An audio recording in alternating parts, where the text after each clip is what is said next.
जय हिंद साथियों, स्वागत है आपका हमारे इस मंच पर। साथियों, पिछले क्लास के अंदर हमने बहमनी साम्राज्य, विजयनगर साम्राज्य और कुछ स्वतंत्र राज्य थे, जैसे मेवाड़ के शासक के बारे में पढ़ लिया था, मालवा के बारे में पढ़ लिया था, जौनपुर के बारे में पढ़ लिया था, बंगाल के बारे में पढ़ा था। इस प्रकार से हमने थोड़ा बहुत देख लिया था। आज हम सूफी आंदोलन की बात करने वाले हैं। सूफी आंदोलन के बारे में पढ़ेंगे और इसकी लगभग जानकारी लेने की कोशिश करेंगे। तो चलो शुरू करते हैं जल्दी से, बिना किसी टाइम के वेस्ट किए। देखो, सूफी आंदोलन होता क्या है, पहले तो इसके परिचय के बारे में जान लेते हैं। अरबी शब्द सूफ ऊनी से बना है सूफी। सूफी कहाँ से बना है? सूफ से। इस्लाम के उदारवादी, रहस्यवादी और संगीत में प्रचारक हैं कौन सूफी? सूफी कौन है? ये इस्लाम धर्म के उदारवादी, रहस्यवादी और संगीत में प्रचारक है। मतलब उदारवादी विचारधारा वाले इस्लामी लोग सूफी कहलाए। ठीक है, इस विचारधारा को अपना लेते हैं। इस्लाम से थोड़ी हट के अपनी इनकी विचारधारा होती है, उदारवादी है, रहस्यवादी है, संगीत में मतलब घूम फिर के संगीतों के माध्यम से अपना प्रचार प्रसार करने वाले लोग हैं। ठीक है, तो सूफी किसको कहेंगे पता चल गया। उसके बाद में 9वीं सदी में बसरा इराक में सूफी मत का आरंभ होता है और भारत में प्रथम सूफी संत कौन होता है? शेख अली हजूरी गजनवी। कौन होता है? शेख अली हजूरी गजनवी। ठीक है, उसके बाद में थोड़ा सा और आगे चलें तो राबिया इसके अंदर क्या थी? राबिया प्रथम महिला सूफी संत थी। कुछ शब्दावली है उसके अंदर, देखो पीर। पीर किसको कहेंगे? जो सूफियों का गुरु होता है, सूफियों का गुरु होता है, गुरु को ये कहते हैं पीर। और जो मुरीद है, मुरीद ये शिष्य को कहते हैं। शिष्य जो इनका होता है उसको क्या कहते हैं? मुरूद कहते हैं। ठीक है, और महदी मसीहा को कहते हैं। ठीक है, और खान का ये जो इन सूफियों का निवास स्थल होता है उसको खानका कहते हैं। तो ये आपको चीज़ ध्यान रखनी है थोड़ी। जब कहीं पे पीर नाम आएगा तो इसका मतलब ये है सूफियों का जो गुरु है वो पीर कहला रहा है। मुरीद इनके जो शिष्य को कहते हैं। ठीक है, मदही इनके मसीहा जो होते हैं उनको कहते हैं। खान का ये जो जहाँ रहने वाला जो इनका निवास स्थल होता है उसको खानका कहते हैं। ठीक है, इस प्रकार से इस चीज़ को ध्यान रखना है। अब सूफी मत के अंदर विभाजन हो जाता है और दो भागों में बढ़ जाता है। सूफी मत के अंदर विभाजन होता है, दो भागों में बढ़ जाता है। एक तो बासर्रा, एक बेसर्रा। बासर्रा और बेसर्रा। बासर्रा कौन से होते हैं? जो इस्लामी कानून के समर्थक हैं, जो इस्लामी कानून को मानते हैं वो बासर्रा कहलाते हैं। और बेसर्रा जो इस्लामी कानून के नहीं मानने वाले, इस्लामी कानून से मुक्त होते हैं, वो बेसर्रा कहलाते हैं। ठीक है, तो ये इस प्रकार से दो भागों में बढ़ जाता है। देखो यहाँ मैंने लिखा है, यहाँ देखो सूफी संप्रदाय क्या होता है? दो भागों में बढ़ता है, एक तो बासर्रा और एक बेसर्रा। जो इस्लामी कानून के समर्थक थे वो बासर्रा कहलाए, और जो इस्लामी कानून के विरुद्ध थे या फिर उनसे मुक्त थे, उनको नहीं मानते थे, वो इस्लामी कानून से मुक्त होने वाले बेसर्रा कहलाए। ठीक है, अब फिर बासर्रा जो मत है, बासर्रा मत भी आगे फिर फर्दर कई भागों में बढ़ जाता है। कौन कौन से? एक तो चिश्ती सिलसिला शुरू होता है इसके अंदर, एक नक्शबंदी सिलसिला शुरू होता है, एक सुहरावर्दी सिलसिला, एक कादरी सिलसिला। ठीक है, भारत के अंदर यही थे बासर्रा वाले। तो इसके अंदर चिश्ती सिलसिला, नक्शबंदी सिलसिला, सुहरावर्दी सिलसिला, कादरी सिलसिला। अब आपको ध्यान क्या रखना है इसके अंदर? देखो बासर्रा क्या है ये ध्यान रखना है। जो इस्लाम समर्थक थे वो बासरा सूफी संप्रदाय वाले थे, और इनके अंदर आगे भाग होते हैं, इनके अंदर भी आगे विभाजन होता है। वो विभाजन कितने भागों में बढ़ता है? फिर सूफी मत कितने भागों में बढ़ता है? एक तो चिश्ती सिलसिले में, नक्शबंदी सिलसिले में, सुहरावर्दी सिलसिले में, कादरी सिलसिले में। ये कोई नहीं पूछेगा आपसे कि कितने में भागों में बढ़ा। आपसे ये पूछा जाएगा चिश्ती सिलसिले के संस्थापक कौन थे? तो इसके संस्थापक हैं, भारतीय संस्थापक है ख्वाजा मोइनुद्दीन चिश्ती। कौन है? ख्वाजा मोइनुद्दीन चिश्ती। एग्जाम में बहुत बार ऐसा हुआ है, यहाँ तक नाम दे दिया ख्वाजा मोइनुद्दीन, चिश्ती नाम दिया ही नहीं, ख्वाजा मोइनुद्दीन दे दिया सिर्फ। तो पूरा नाम याद रखना। आप चिश्ती से ये मत समझ लेना कि चिश्ती आ रहा है तो चिश्ती संप्रदाय का होगा। तो यहाँ पूरा नाम याद रखना पड़ेगा, ख्वाजा मोइनुद्दीन। ठीक है, उसके बाद में नक्शबंदी सिलसिला है, उसका संस्थापक ख्वाजा बहाउद्दीन। ठीक है, सुहरावर्दी सिलसिला है, उसके संस्थापक है शहाबुद्दीन सुहरावर्दी। यहाँ भी शहाबुद्दीन दे दिया जाता है अकेला नाम, तो शहाबुद्दीन सुहरावर्दी है। ठीक है, कादरी सिलसिला है, उसके जो संस्थापक हैं वो शेख अब्दुल कादिर जिलानी। तो ये हैं इनके संस्थापक। ये क्वेश्चन बहुतों बार एग्जाम में पूछे गए हैं, आपको ये ध्यान रखना है। ठीक है, उसके बाद में देखते हैं ये चिश्ती सिलसिला भारत के दक्षिण भारत में फैलता है और उत्तर भारत में, दक्षिण भारत में और उत्तर भारत में। दक्षिण भारत के अंदर ये दो जगह जाता है। कौन कौन है? एक तो बुहरान हिनगरीब जिसको बोलते हैं बुहरान, और एक गेसूदराज। उत्तर भारत के अंदर ये ख्वाजा बख्तियार काकी, बाबा फरीद, हज़रत निज़ामुद्दीन औलिया, हज़रत अलाउद्दीन साबिर, नसीरुद्दीन चिराग ए दहलवी। ये इसके क्या हैं? कुछ संत हैं। ठीक है, दक्षिण भारत में इनके जो प्रमुख संत है वो है हिनगरीब, गेसूदराज है। उत्तर भारत के अंदर ये याद रखने हैं आपको। ठीक है, आगे चलते हैं, थोड़ा थोड़ा इनके बारे में जानकारी लेने की कोशिश करेंगे। चिश्ती मत की बात करते हैं, सामान्य परिचय में बताता हूँ आपको थोड़ा सा। संस्थापक कौन है? ख्वाजा उस्मान हारूनी के शिष्य ख्वाजा मोहिउद्दीन चिश्ती, मोहम्मद गोरी के समय के हैं ये। और कौन है? मोहिउद्दीन चिश्ती, ठीक है। किसके किसके शिष्य थे? उस्मान हारूनी के।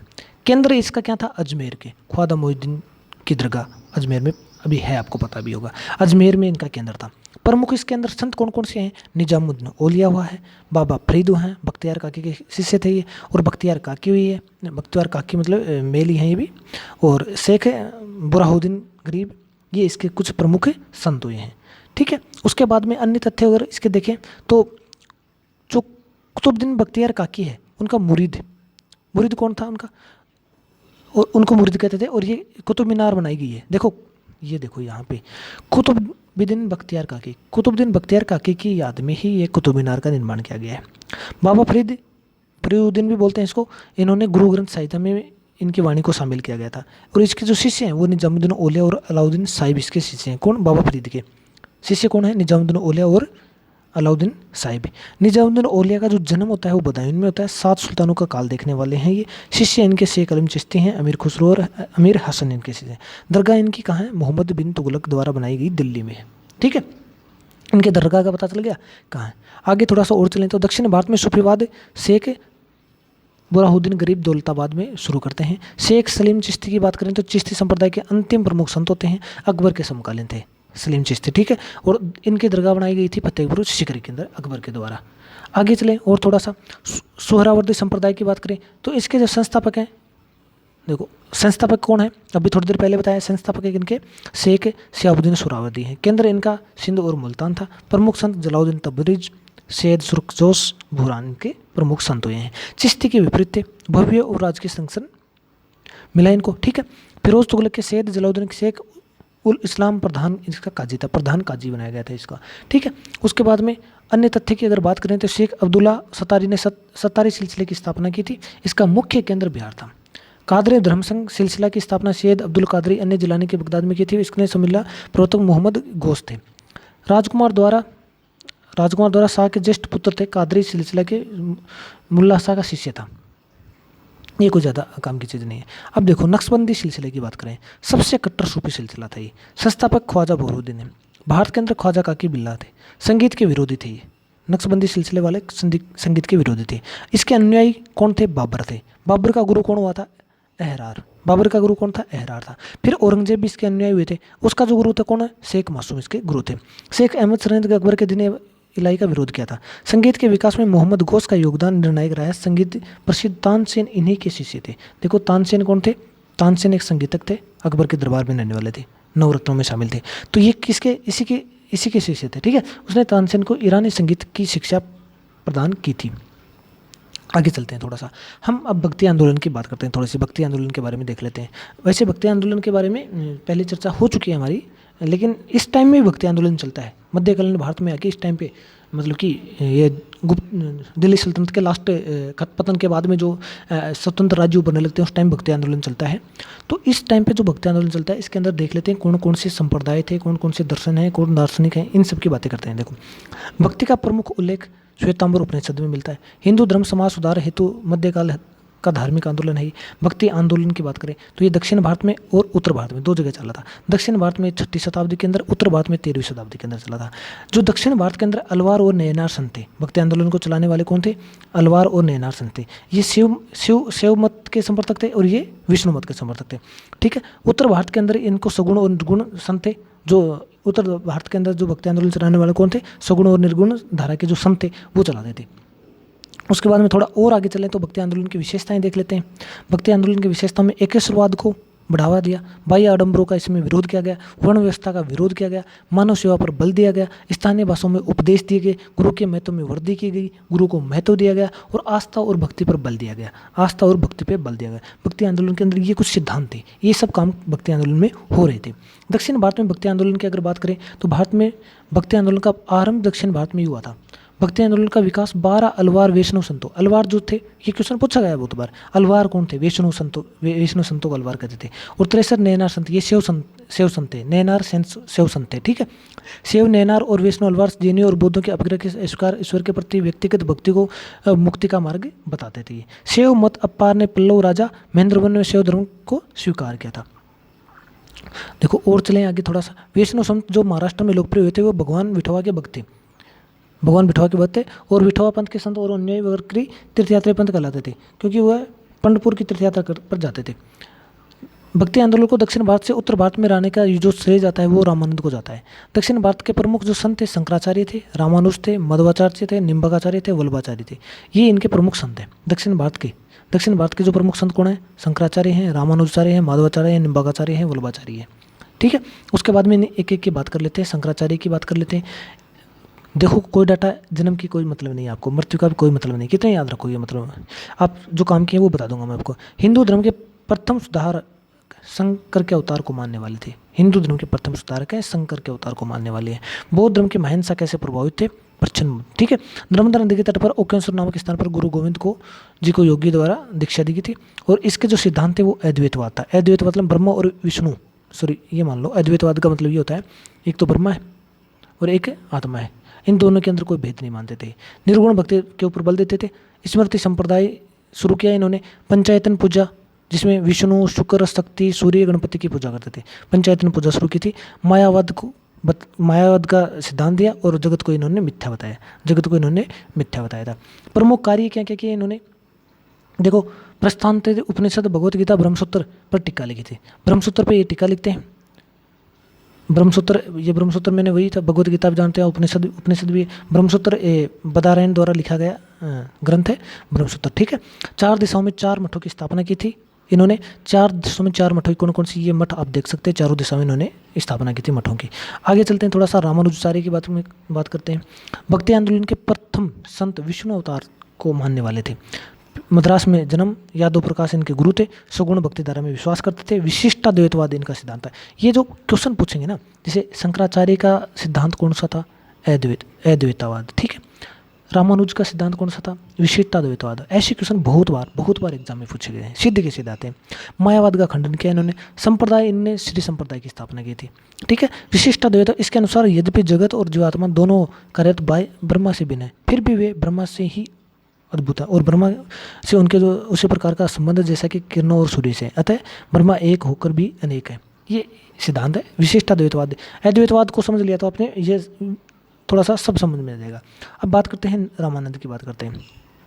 रामानंद देखो, भक्ति आंदोलन को दक्षिण भारत से उत्तर भारत में लाने का श्रेय जाता है। रामानंद को क्या होता है? दक्षिण भारत से उत्तर भारत में भक्ति आंदोलन को लेने का श्रेय जाता है। इनका प्रयाग में जन्म हुआ था। राम और सीता के उपासक थे। 12 इनके शिष्य हुए थे। रामानंद के 12 शिष्य हुए थे। महत्वपूर्ण शिष्य हैं इनके सारे के सारे, देखने कौन कौन थे? रैदास, कबीर, पद्मावती, सुरसी, धन्ना, सेना, पिपा, इनके कुछ महत्वपूर्ण शिष्य हैं। देखो रैदास जी इनके, कबीर इनके शिष्य हैं, पद्मावती इनके शिष्य हैं, सुरसी है, धन्ना है, पिपा है, ये इनके शिष्य हैं, ठीक है। उसके बाद में कबीरदास की बात करते हैं। कबीरदास निर्गुण संत थे, निर्गुण भक्ति धारा में ध्यान रखने वाले संत थे। वाराणसी में इनका जन्म हुआ था। मगहर में मृत्यु होती है। 1440 से 1510 के बीच में इनकी अवधि है। सिकंदर लोदी के समकालीन थे। शिष्यों में इनकी वाणी का संग्रहण किया है बीजक में। बीजक नाम का एक ग्रंथ है, उस ग्रंथ में इनकी वाणी का संकलन किया है, क्योंकि कबीर जी ने खुद ने तो कोई ग्रंथ लिखा ही नहीं, ये तो अनपढ़ थे, निरक्षर थे। और इस बीजक के 3 भाग हैं, जिसमें साखी, रब्द, सेमेनी में बांटा गया, ठीक है। इनकी भाषा मिश्रित भाषा है। मिश्रित का मतलब ये अलग अलग, जैसे ब्रज के भी इसमें बोल हैं, उसके बाद में इसके अंदर उर्दू के भी बोल हैं, ऐसे मिश्रित भाषा पंचमेल खिचड़ी है। ब्रज भाषा, अवधी और राजस्थानी इसके अंदर शामिल है, ठीक है। उसके बाद दादू दयाल की बात करते हैं। दादू दयाल गुजरात में इनका जन्म होता है। कबीर के अनुयायी थे। बर्मा संत की स्थापना की थी। अकबर ने फतेहपुर सीकरी बुलाया था और निप्पक नामक आंदोलन की इसने शुरुआत की थी। प्रमुख इनका जो शिष्य है वो सुंदरदास है। दादू दयाल का कौन है? सुंदरदास इनका शिष्य है। मीराबाई की बात करें तो मीराबाई देखो मेड़ता जिला चौकरी गांव की है। मेड़ता जिला चौकरी गांव की है और ये मेवाड़ के शासक के पुत्र भोजराज की पत्नी है, ठीक है। इनके पिता रतन सिंह राठौड़ थे। कृष्ण के उपासक थी ये, ठीक है। उसके बाद में रैदास जी की बात करें तो रामानंद के 12वें शिष्य थे उन 12 शिष्यों में से एक थे। राय दासी संप्रदाय की स्थापना करते हैं। मीराबाई के गुरु भी थे। रैदास जी मीराबाई के गुरु भी थे। तुलसीदास जी की बात करें तो इनका जो जन्म होता है वो राजोपुर बांदा जिला उत्तर प्रदेश में जन्म होता है। अकबर और मेवाड़ के शासक राणा प्रताप के समकालीन थे। प्रमुख रचनाएं हैं इनकी तुलसीदास जी की कौन कौन सी हैं? रामचरितमानस है, दोहावली है, कवितावली है, पार्वती विवाह है, सीता विवाह है, विनय पत्रिका है, हनुमान चालीसा है। ये इनकी कुछ प्रमुख रचनाएं हैं, बहुत बार पूछी जाती हैं एग्जाम में, ध्यान रखना है इनको। सूरदास की बात करें तो जन्म उत्तर प्रदेश में होता है। वल्लभाचार्य के शिष्य थे। पुष्टि मार्ग का जहाज कहा जाता है इनको। और प्रमुख रचनाएं इनकी सूरसागर है, साहित्य कलरी, सुरावली है। ये इनकी कुछ रचनाएं हैं। चैतन्य महाप्रभु की बात करें तो देखो बंगाल में भक्ति आंदोलन के प्रवर्तक कहा जाता है। चैतन्य महाप्रभु को बंगाल में भक्ति आंदोलन के प्रवर्तक कहा जाता है। कृष्ण जी की भक्ति करते थे। चैतन्य ने मूर्ति पूजा अवतारवाद को महत्व दिया था। गोसाई संघ की स्थापना की और संकीर्तन प्रथा में के जन्मदाता हैं। इन्होंने गोसाई संघ की स्थापना की और जो संकीर्तन प्रथा है मतलब भजन कीर्तन करने वाली उस प्रथा के जन्मदाता भी हैं। इन्होंने शुरू की थी। दर्शन इनके कौन से? अचिंतन और भेदावाद ये इसके दर्शन है कुछ। ठीक है, आगे चलें थोड़ा से मुगल साम्राज्य की बात करते हैं हम आगे। अब ये क्वेश्चन ये मतलब चैप्टर हम बाद में शुरू करेंगे। अभी यहाँ तक आपका ये कंप्लीट हो गया है भक्ति आंदोलन। अगर ये श्रृंखला आपको पसंद रही तो एक बार निवेदन है लाइक कर देना, शेयर कर सब्सक्राइब कर लेना। जल्दी हम मुगल साम्राज्य शुरू करने वाले हैं। उसके बाद में मुगल साम्राज्य ख़त्म करने के बाद में हम मध्यकालीन भारत में प्रवेश कर जाएंगे, आधुनिक भारत में प्रवेश कर जाएंगे। आधुनिक भारत के अंदर हम एक एक चीज़ को बहुत अच्छे से गहराई से समझते हुए चलेंगे, क्योंकि यहाँ तक जो कुछ भी आ रहा है मध्यकालीन भारत तक, आधुनिक भारत के अंदर आपके क्वेश्चनों को जो लेवल है वो थोड़ा डेप्थ में चला जाता है, लेकिन यहाँ तक आपके क्वेश्चन जो इन्फॉर्मेशन के आधार पे होंगे और उनके अंदर जो मैं बता रहा हूँ उतना ही काफ़ी है। आप जल्दी से इसको 1-2 बार 3 बार जितने भी आपको ज़रूरत है उस हिसाब से रिवीजन करके इसको कंप्लीट कर लो।